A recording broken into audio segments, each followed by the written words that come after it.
Good morning, everybody. The power of women is just witnessed right here.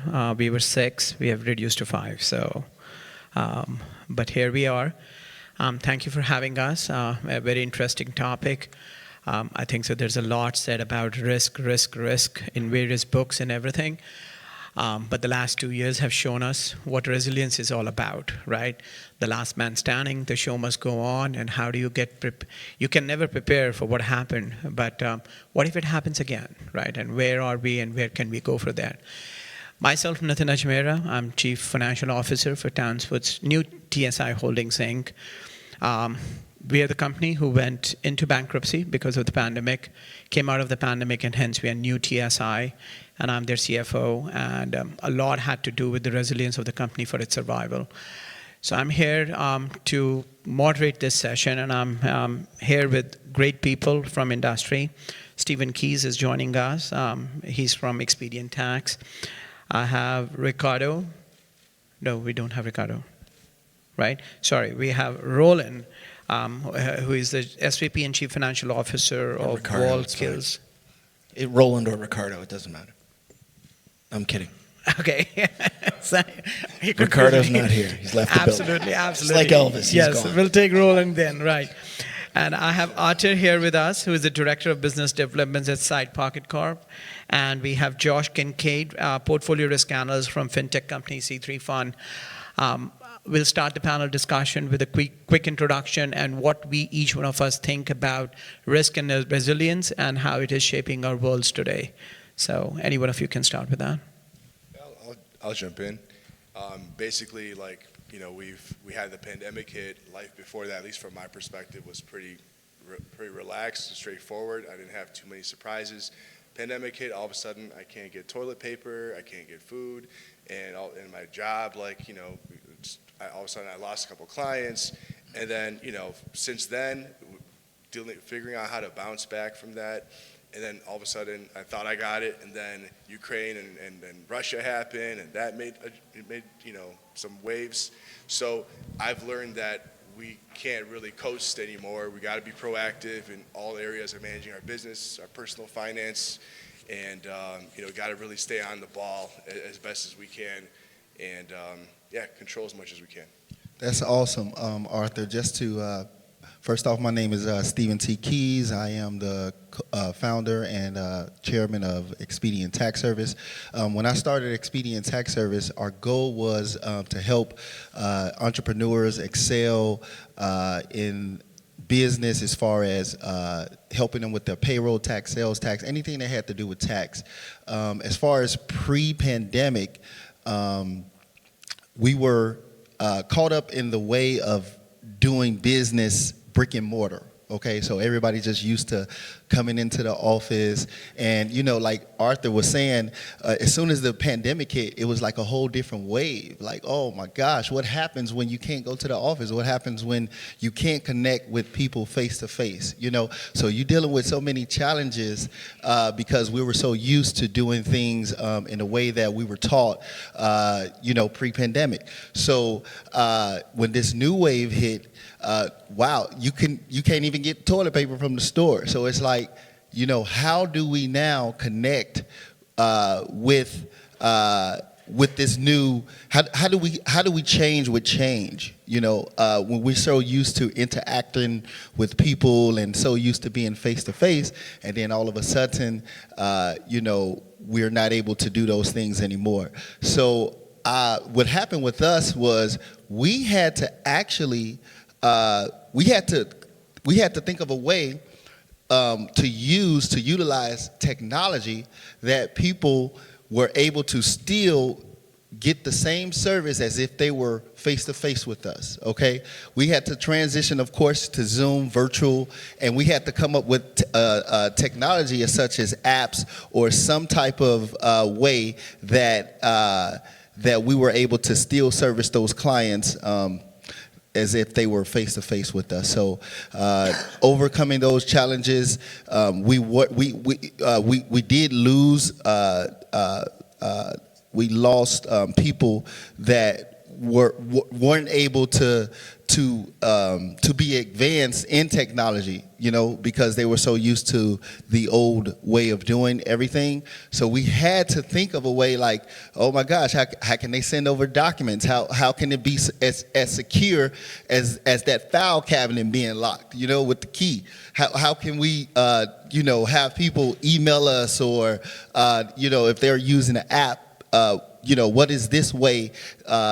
You know, that those challenges, those things we had to actually think of to make sure that we still service the clients and all the information was secure. These guys are stealing our thunder. Quick introduction, Roland Newkirk, not Ricardo. This one's for Sandy, actually. So I'm the cliche bank executive up here talking about banking and risk. Hopefully I'll show you that I'm not the average male and certainly not the average banker. 30-year bank veteran. I'm currently the chief lending officer of a small community bank in upstate New York. I've run the gamut of different positions, mostly in the lending and credit risk space. So I'd like to delve into that here today, talk about, you know, we're hitting the topics of, sure, what happened in the pandemic. And when we talk about risk to resilience, how are we managing risk right before the pandemic? What happened when the pandemic hit? And then, you know, what does the sort of new world order look like from a risk and resilience perspective? So hopefully we'll get into that. Thank you. I'm Josh Kincaid. I'm speaking on behalf of Roland over here. Ricardo, thank you. Yeah, sorry, he's kind of quiet. Risk to resilience, I think, can be summed up in one word, and I think right now we're just looking at volatility. So what we saw was just in time to just in case. That transition pre-pandemic of, you know, it'll be there, I'm going to grab it, to, oh, the toilet paper's not there. You couple that with the Great Resignation, and all of a sudden you have lockdowns, you have shortages, and that's not turning around anytime soon. So when you have, you know, volatility, people generally were looking for appreciation in terms of, you know, an IPO. Then they got a little bit more speculative as, you know, quantitative easing kind of, we're printing out more money, that's debasing our currency, it's creating a lot of expenses. So I don't believe that, you know, housing prices, for example, are increasing. I think it's a result of more dollars for the same goods and services. All of that has been a result of the pandemic and that need for capital preservation and that drive for what we're seeing for volatility and taking more risks. So ultimately, it's a matter of utilizing technology, machine learning and artificial intelligence to get a higher return for you and reduce your overall risks. You can do that with technology and try to take advantage of the volatility. Bitcoin is a perfect example, commodities, options, and even taking advantage of, you know, the situation over in Russia. So commodities are a perfect example for that. So as terrible as it is, you can convert your risks to capital preservation and resilience utilizing technology. Thank you. I think so. All of you have highlighted this, but let's go a little more deeper, because I think so. A lot of us have survived the pandemic because of the technology. Obviously, it's very difficult to learn how to use a Zoom or Microsoft Teams or anything else overnight. And guess what? Each one of them has placed their click buttons differently on the screen. So you're like trying to find out where to go where. But how does technology come into play in this world of resilience?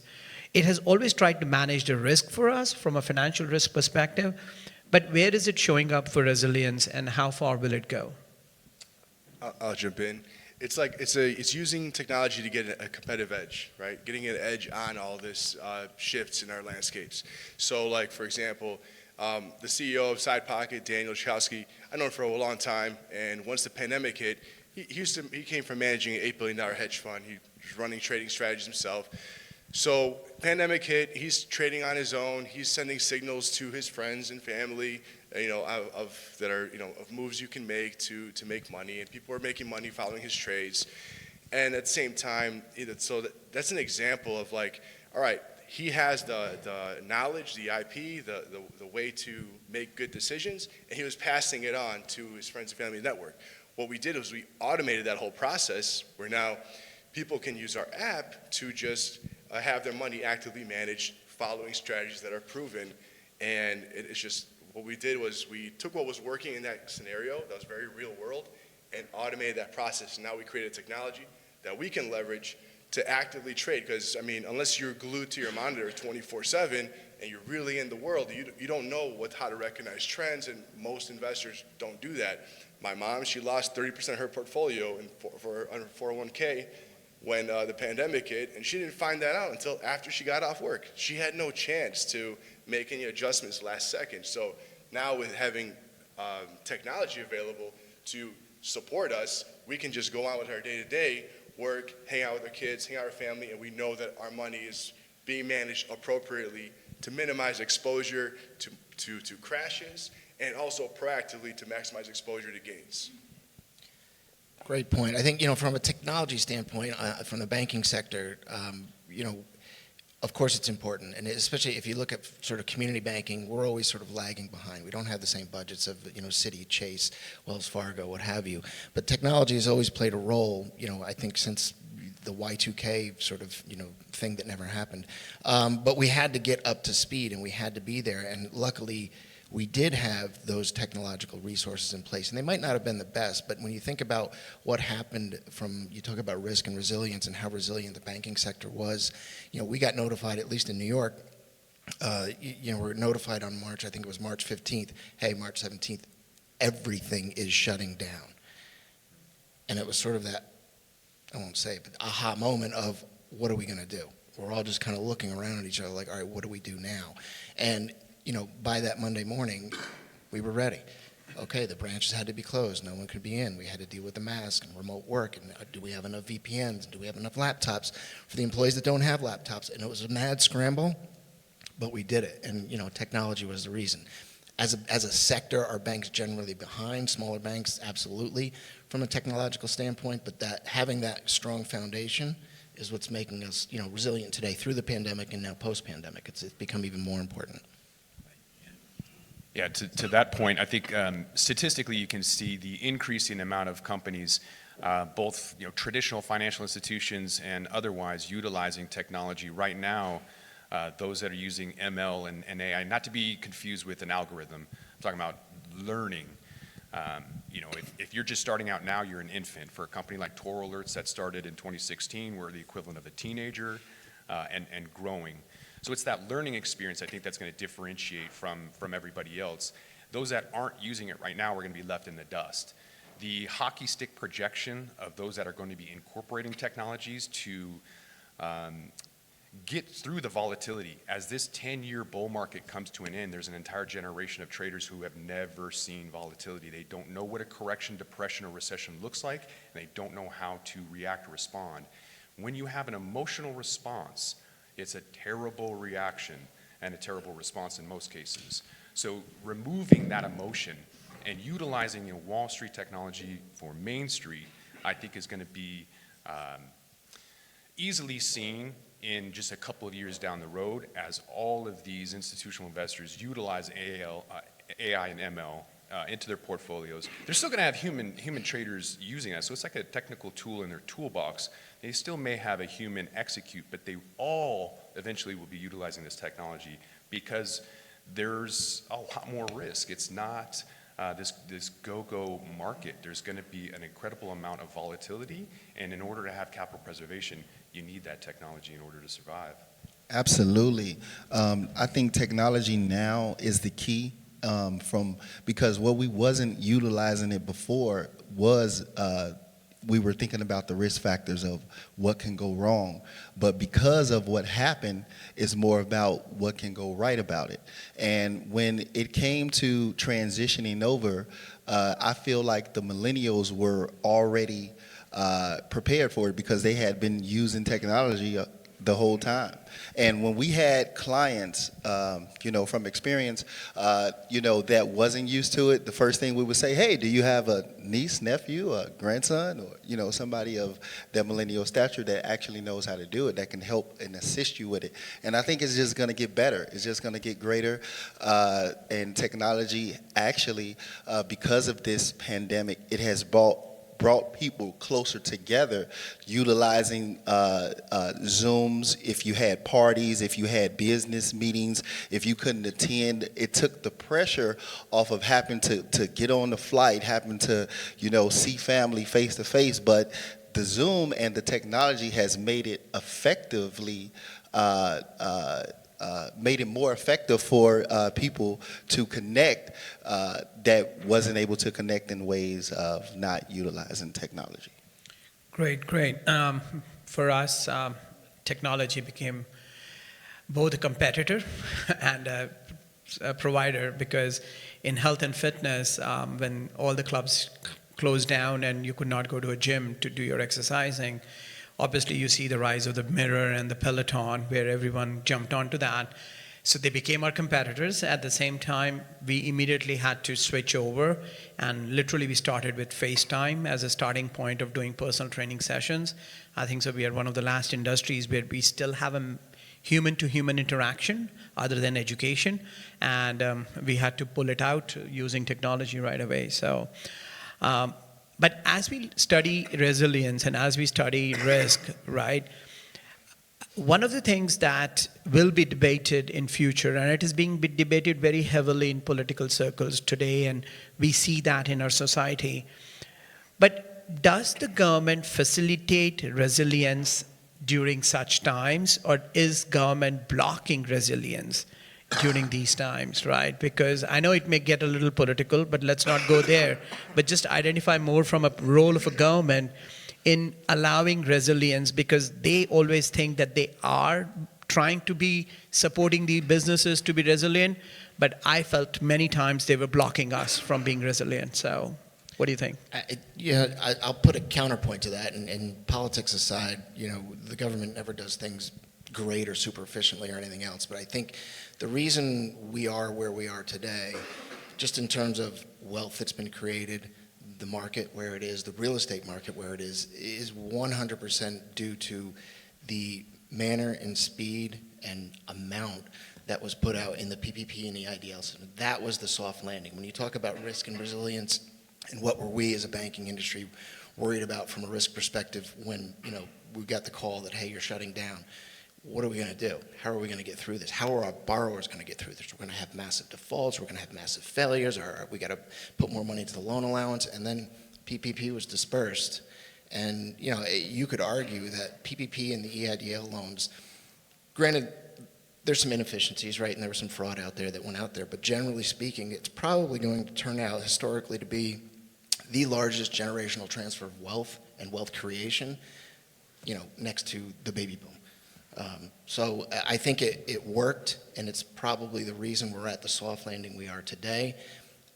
You could argue that, the real estate guy, of course, when a real estate guy talks about that there's not a bubble, there's probably a bubble. That's the time to sell, just as a general rule. But when you talk about sort of where we were, where we are, and how is that going to work out moving forward, I think that certainly propped us up to get us moving forward. It may now be artificially propping us up as those PPP loans get forgiven, the funds are all spent, but now we're facing, this huge inflationary pressure. So we've got the inflation, goods are costing higher, cost of goods are more, net profits maybe going to be less, and that's where we start to see maybe that, what your point is, hindering a little bit of the growth, because it's been a crutch for a lot of businesses. But nonetheless, it's helped us be where we are today. Sure. Before we all continue, we are the biggest beneficiaries of the PPP and the EIDL. So I am, as I said, I'm on the cusp on this whole issue, but yes, absolutely. And I feel that those PPPs, those EIDLs, that opened up for businesses to become resilient. It gave them motivation and a little bit more confidence, especially being able to get those funds where it wasn't available before because of restrictions and certain criterias. Like Roel was saying, not the people that was the fraud, but for the people that actually benefited from it and was actually using the funds appropriately. And it's all about, because when you're resilient, when you're using resilience, it's all about health.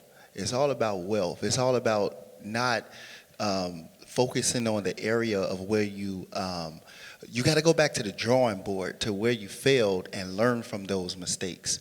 That's the best thing to do. And when those EIDLs and those PPPs came out, it gave people that.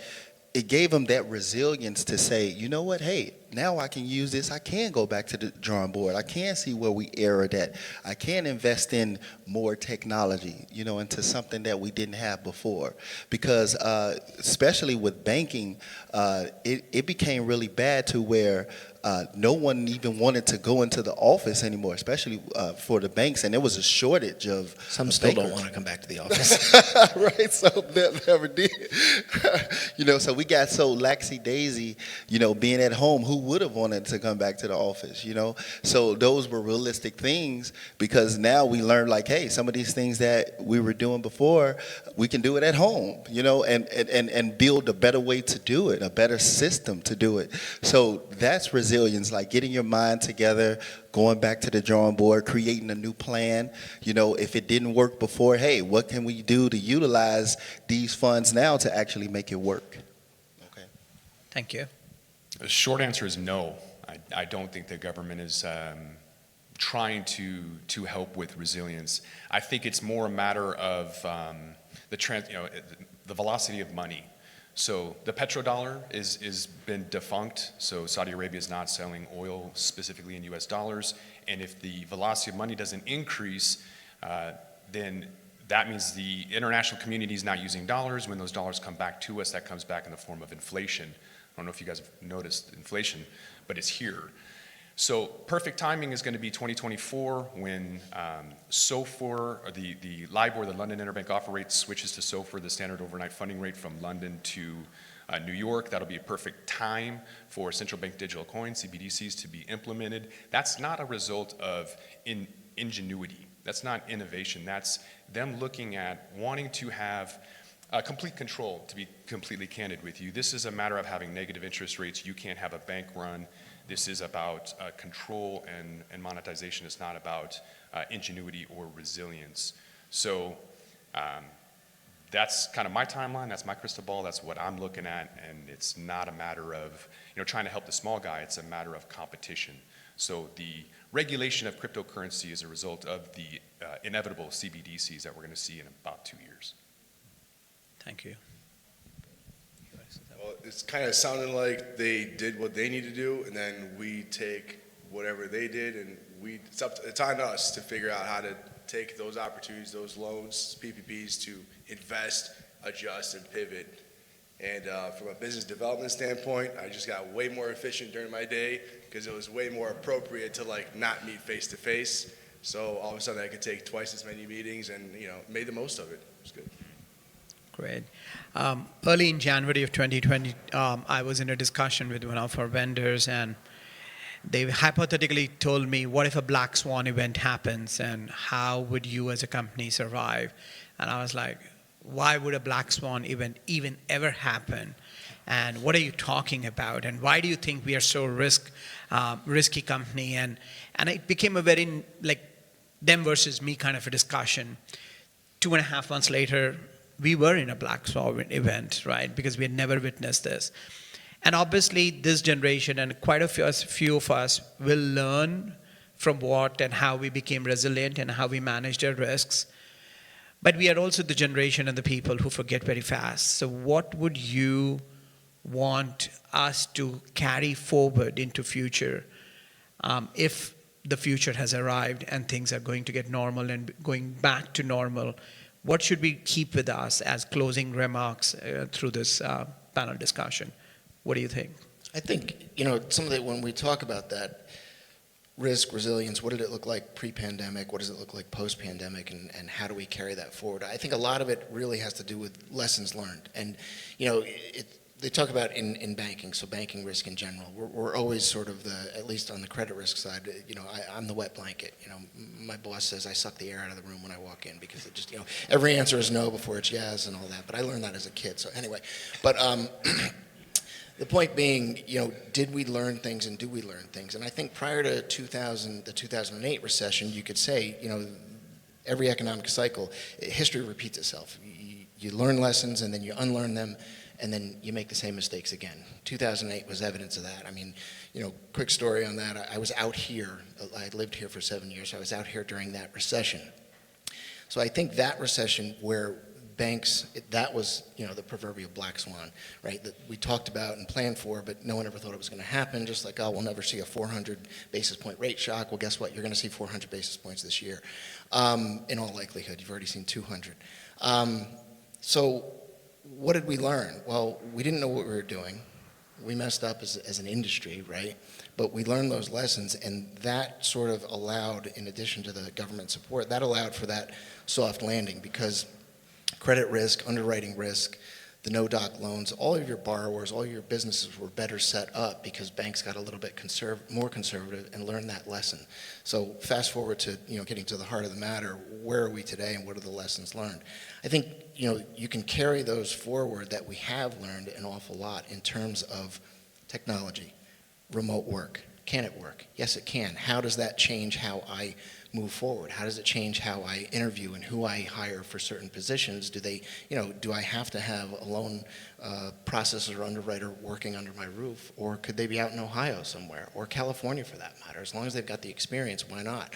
So some of those lessons you learn, and you look at some of the businesses too, they've done a fantastic job of sort of learning what their new niche or their new normal is and working towards that. And I mean, I see it, and I've commented to friends that I see it in the casinos, right? When I used to live out here, you'd never see a restaurant closed midday, especially one on the Strip. And as we're walking through this hotel, I couldn't go to CPK for lunch yesterday, still wasn't open. It's the middle of the day. I think there were only 2 restaurants open. But what did they learn?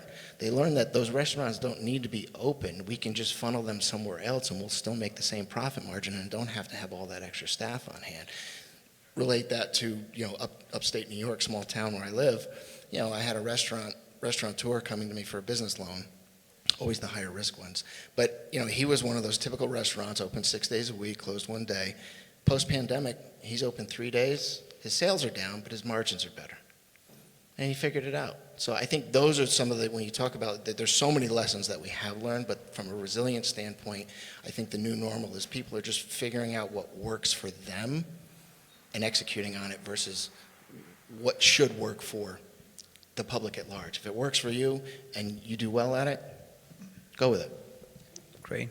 Yeah, one thing that popped up right there was that, like, just how so many people, everyone looking for labor and they can't find it, and because we've gotten more conscious now that, hey, you know what, if we're going to be working, if we're going to be taking jobs, we might as well do what we want to do and really leverage that energy just to reposition ourselves as individuals into better roles. And I think just if anything, when you touch the fire, it's hot, it raises your level of consciousness of what's going on, and that, hey, it is actually in your power, in your control as an individual, as a business leader, as, just a member of society to at least cover your own tracks and make sure that you have your ducks in a row and position yourself to, again, be more resilient and manage your risks by being more resilient. Yes, absolutely. And I feel that from risk to resilience, that helped us strengthen and not get too comfortable where we were, because once that new cycle hits, it's always something to go back to the drawing board for. It's always something to learn again. And once we think we have it figured out, that's when we don't have it figured out. It's going to always be some type of challenge that comes to us businesses. Like Ro was saying, in the 2008 market, it affected real estate, it affected banks, and now in our new trend, it affected all of businesses all over the globe, and now we're utilizing the risks, we're transforming those risks into resilience for us to be able to come and for us to be able to adapt into a new era of doing things. And the best thing that we can do now is to utilize the technology that we have, the technology that is coming forth, that is a new set of trend, where we probably were not thinking that it would be such a good idea back then, but now, as far as the millennials, they are actually like, hey, we were doing technology all along, the whole time, you know. So that's something that I think we need to stay focused in. And then for me, I'm just using more planning and looking at more downside risk potential. So I'm personally holding physical gold and silver. I'm looking at the everything bubble. I think it's incredibly frothy out there, and I'm kind of waiting for that transition for CBDCs. So for me, I'm utilizing the same technology that Goldman Sachs used for 5 years and zero trading losses, and that's AI and ML for my personal portfolio. And then for any kind of hedging, I have physical precious metals. Great. Thank you so much. It was a pleasure to be on stage with all of you, Stephen, Arthur, Roland, and Josh. We are at 0.00, but if there are any questions, we would take a few questions if there are any.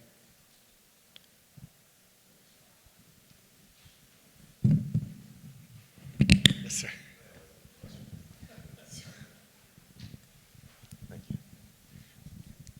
With everything that you have been discussing today, you've appropriately identified the assets of personnel and the technologies you have, discussing how technologies can help you leverage that risk. Outside of maintaining personnel workforce, using emerging technologies to identify potential risks that are coming, in other words, how outside of technology, what other tools should every bank or organization be considering to mitigate risk? I think from my end, really relationships, that like having that with your key stakeholders, having that mentality, that vibe that, hey, we're in this together, like things can shift and fall as they may, new technologies, new opportunities, at the end of the day, we're on the same team. And I think that's been a huge for me, because things have shifted, and if the focus is not, hey, we're still related, we're still in this together, then we'll start blaming each other and having non-productive conversations. So outside of technology and personnel, and I think that's one key focus that would really help. Yeah, I think that does tie into, it's still sort of the human resource element, which for our industries, that's key. And it's key for every industry, right, is that human element, and what are you doing to help them? I mean, technology is a big thing. You talk about banks, especially smaller banks like ours. AI, ML, we're not there yet. My CEO, who's younger than me, doesn't really want to be there. He wants to be that traditional, George Bailey bank in upstate New York, but I'm trying to push that agenda that we can be much more efficient, we can do these things. So I'd like to bring in AI, ML, into the credit risk and just overall risk modeling process, and I think we're going to be forced to. But then that also does tie into, I think everything does, there's nothing really outside the human element. That's one of the bigger risks that we always have, whether it's related to, hacker risk, cybersecurity risk. How good are your systems? Well, it's as good as the people that are working those systems. So it's really focusing on getting the right talent, taking care of them the way they want to be taken care of, and fostering them, but sort of, unfortunately, making your organization now fit the model of what they want. It's really the employee-driven marketplace that we're in right now, and so whether it's wages or remote work or flex time, these are all the things that we have to deal with to stay relevant, so that we can sort of continue into the future and not be obsolete. Absolutely, and also what I feel is partnerships that strengthens up. Outside of technology, is that like, hey, we all businesses, we all in this together. What we don't do, maybe you guys do. That would help strengthen outside of technology and still have that relationship, as Arthur was saying. But partnerships is the key, and learning that we all have to work together. Sure, and I think so. One important aspect there is we need to right size, right? So days of it is okay, or we have the money and we just spend it, that has to be checked, because the waste that we have, not only it will help the whole green revolution that we want, but also will increase the bottom line. And we heard some of the examples how opening the restaurant for 3 days improve margins rather than keeping it open for 7 days. So we need to really understand that part of our social fabric and understand what is required for a 24/7 or not. So I think so we had one more question somewhere. Yes.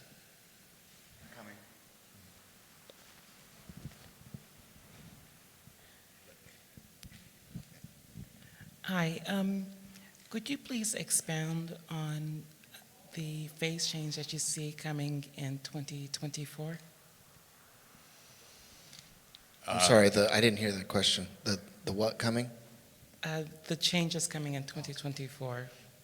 So in 2024, the London Interbank Offer Rate is what a lot of the loans are tied to. So it was determined that that was fraudulent. I know it's pretty crazy to think, but it was a fraudulent loan. So the U.S. was going to pull the London Interbank Offer Rate, the LIBOR, to New York. So that's going to happen in 2024. There's about, I don't know how, it's a lot. It's 80 trillion or something in loans. It's a lot of money. So to anticipate all of those funds to come over from a fixed rate into a variable rate and not have anything go wrong is naive. So when all of that money comes over to SOFR and they start, manipulating that in their own way, and coupling that with the central bank digital coin, I think there's going to be a lot of volatility thrown into the new way that we work, digitally only. What does that mean? Instead of 0.5% savings rate, you're going to have negative 0.5 savings rate. You're going to be paying for that service. What is it going to do to the valuation?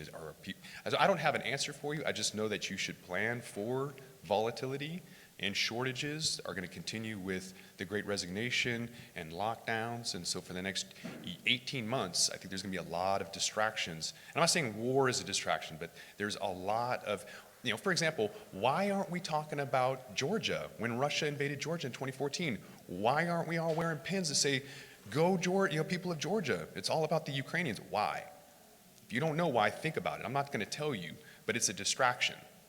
So we're going to see a lot of distractions for the next 18 months to 24 months. And then when that hits the fan, you need to be prepared. Thank you. Thank you, Money2.0. Thank you to a great panel. And thank you to all of you. It was great being up here today. Thank you as